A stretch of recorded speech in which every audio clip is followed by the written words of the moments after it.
Se eu te perguntasse agora, por onde você acha que começa uma boa ideia criativa? A sua resposta seria Pinterest? Eu falo isso porque eu vejo que muitas pessoas ainda pensam dessa forma, ainda olham o Pinterest como o primeiro lugar a se pesquisar ou se inspirar através dele, ou quando eu quero ter uma boa ideia criativa, a primeira coisa que eu preciso fazer é abrir essa rede social. E quanto mais a gente estuda criatividade, direção criativa, imagem, mais a gente vai percebendo que uma boa referência, ela não nasce da pressa. E nesse vídeo aqui eu quero te mostrar como eu penso pesquisa de moda, como eu construo um repertório e por que a criatividade não começa salvando imagem. Mas antes de começar, eu queria me apresentar. Eu sou Marina, sou designer de moda, mestre e doutoranda em comunicação. Já fazem mais de 10 anos que eu trabalho nessa área e eu já tive experiências, desde experiências no mercado até experiências acadêmicas como professora nessa área.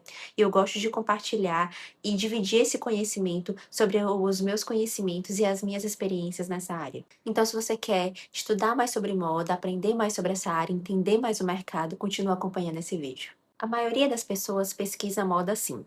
Pinterest, Instagram, TikTok, Trend Reports. E isso não é errado, certo? Eu também faço muito isso. Só que se a gente ficar só nisso, ainda é muito incompleto. Tem muitas áreas que a gente pode olhar e muitos tópicos e partes específicas que a gente precisa pensar que faz com que a gente enriqueça cada vez mais e olhe diferente para a nossa forma de criar.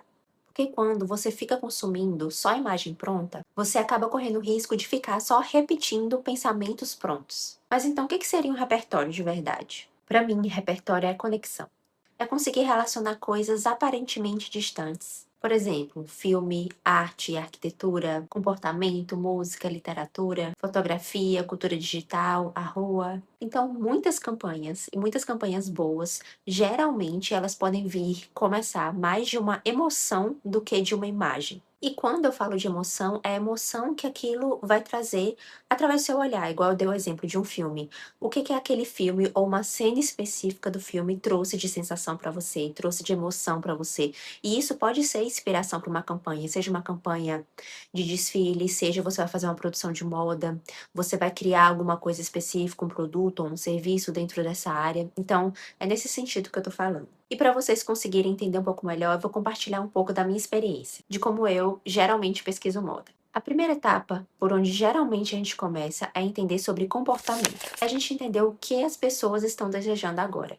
Eu já fiz alguns vídeos aqui para vocês falando sobre tendências, sobre estudo de tendências, e eu já falei que a base do estudo de tendências é a gente entender comportamento, porque é através do comportamento que a gente pode encontrar a probabilidade das pessoas quererem consumir aquilo. Então, voltando para o exemplo, entender o que as pessoas estão desejando agora. Será que é nostalgia? Será que é pertencimento? Será que é um escapismo? Será que é autenticidade? Será que é intimidade? Será que é excesso? Será que é desaceleração? Porque a moda ela responde a um comportamento. Então, a gente não consegue abarcar vários públicos e por isso a importância da gente entender o público que a gente quer atingir, que a gente sempre fala sobre isso, né?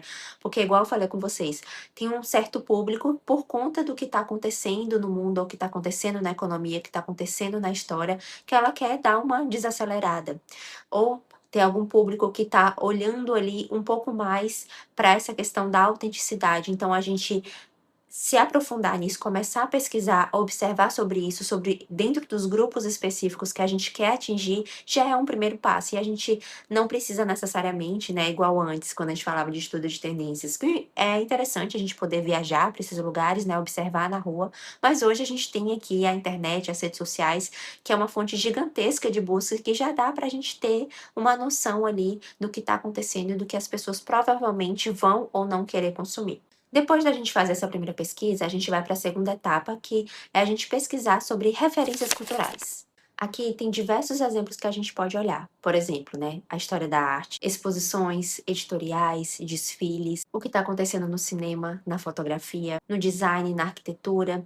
E isso a gente tanto pode colocar a nível do país, do mundo, quanto a gente também pode colocar a nível local, a nível regional, porque explorar também o que a região que a gente mora nos oferece vai enriquecer e trazer essa contribuição cultural de mostrar ali onde a gente está e o que a gente pode ressignificar e oferecer através da nossa cultura. E toda essa busca por referências culturais não é só para a gente parar e buscar por imagens bonitas, mas é para a gente começar a criar uma linguagem visual. Depois disso, a gente vai para a terceira etapa, que é a observação real. Porque geralmente nessas duas primeiras etapas possa ser, principalmente, né, a gente hoje com esse acesso ao celular, ao computador, às redes sociais, a gente tende a fazer essa primeira pesquisa no online, né? E essa terceira etapa é a importância da gente fazer essa observação fora das telas, no ambiente offline. Então, a gente pode até achar que não, mas faz muita diferença a gente andar um pouco na rua, ir para algum café. Se você tiver a oportunidade, ir no museu. Os livros diferentes também que você tem já esse contato com a leitura ou que você pode ir em alguma biblioteca, pesquisar por livros diferentes. Conversar com pessoas, quando a gente está conversando com as pessoas também, isso é uma fonte de inspiração. Começar também a observar as diferentes texturas que a gente tem aí no mundo quando a gente sai. E uma coisa que a gente faz pouco e a gente deveria fazer mais, que é o silêncio. Muitas vezes no silêncio, quando a gente desliga e a gente não tá pensando em nada, a gente só tá observando, isso também pode ser uma fonte de inspiração. Então, a gente não pode esquecer que a observação ela também é pesquisa. Agora, na etapa 4 a gente vai falar sobre uma etapa um pouco polêmica, que é sobre pesquisar no Pinterest. O Pinterest deveria entrar só aqui, nessa etapa, e não antes. Eu tô dando o exemplo do Pinterest porque é uma das redes sociais mais conhecidas nessa busca de imagens e referências, mas a gente também tem outras redes e outras formas de pesquisa online que são similares a essa para pesquisa de imagens, que deve servir para poder guiar, para poder nos ajudar a organizar, a expandir, a traduzir e a visualizar. Mas não para nos ajudar a criar um conceito, mas para servir como referência. E a referência ela precisa vir depois, não na hora que a gente está criando um conceito. Uma pergunta que eu sempre faço é: o que aqui realmente me interessa? Não necessariamente só aquilo que é bonito, mas o que realmente me interessa aqui. Que é a luz, a sensação, o contraste, a textura, a atmosfera dessa imagem que eu tô vendo. Porque quando você começa a entender o porquê da imagem, você para de ficar copiando só aquela superficialidade. Então, quando você vai olhar, buscar uma imagem que você gosta ali em redes sociais ou redes de busca como o Pinterest, tente analisar um pouco mais a fundo o que te chamou a atenção naquela imagem. E como é muito subjetivo quando a gente fala sobre criação, porque apesar de existir método, existir um processo, né, quando a gente fala sobre criatividade, eu gosto sempre de propor um exercício para que cada um vá descobrindo como é que se sente mais confortável, entendendo a sua estética, entendendo como é que gosta mais de criar, como se sente mais confortável e quando é que consegue aflorar mais essa criatividade. Eu vou propor um exercício aqui para vocês. A primeira coisa que você pode fazer é escolher um tema. Por exemplo, um verão melancólico, por exemplo. Agora você pode começar a pesquisar. Deixa eu pesquisar um filme, uma fotografia, uma pintura, uma música, uma textura, uma arquitetura e um comportamento que vai relacionar com essa temática. A partir disso, você vai começar a perceber como boas referências elas começam a se relacionar.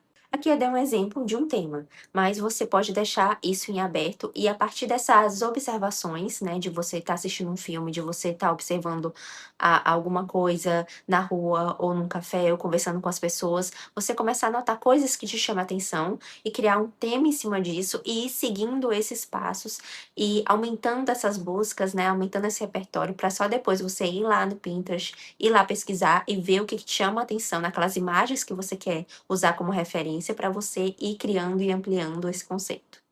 E outra coisa importante para finalizar é que quando a gente pensa em criar repertório, é importante a gente ter em mente que não é sobre a gente consumir mais, mas é sobre a gente aprender a observar melhor, a criar relações, a desenvolver a nossa percepção ali. No mundo que hoje a gente está super conectado e muito mais distraído, observar é uma coisa que a gente precisa voltar e resgatar, porque é a partir dessa observação que a gente começa a pensar melhor, olhar o mundo melhor e criar coisas que sejam diferentes, não no sentido que seja exatamente nunca existiu, não existe nada disso, mas que tenha ali o seu olhar, a sua percepção sobre aquilo.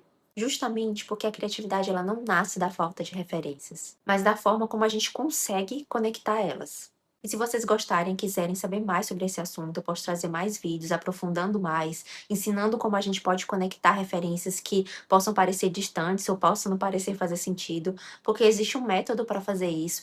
E é muito interessante, igual eu falei, né? Existem métodos, mas também existe a parte subjetiva de cada um encontrar ali a sua forma. Mas eu posso trazer aqui para vocês porque é uma área muito interessante e quem gosta de criação, né? mais específico aqui para moda, né, que é minha área, usar isso é muito importante.